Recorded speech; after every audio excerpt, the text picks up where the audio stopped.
Hi everyone, I'm Taylor, and today we're going to be making beer battered onion rings.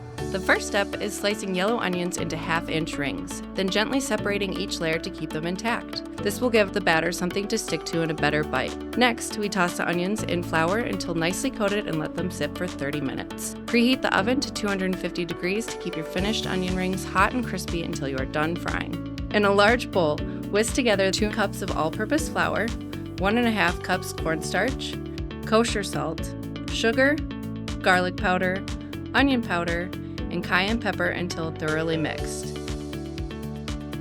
Next, you're going to pour the sparkling mineral water, egg, and chilled Pilsner beer into a separate bowl.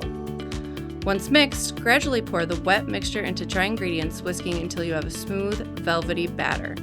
That combination of beer and bubbles is the secret behind our ultralight, super crisp coating. Heat your oil to 350 degrees. Dip each ring into the batter, tapping off any excess drips, and fry in small batches for about 3 minutes, flipping halfway through until they're a beautiful golden brown. Keep them warm in the preheated oven on a wire rack while you finish frying the rest. This prevents sogginess and locks in that perfect crunch. Serve these bad boys straight away with your favorite dips. And here you have Kowalski's beer batter onion rings. Thanks for joining us today.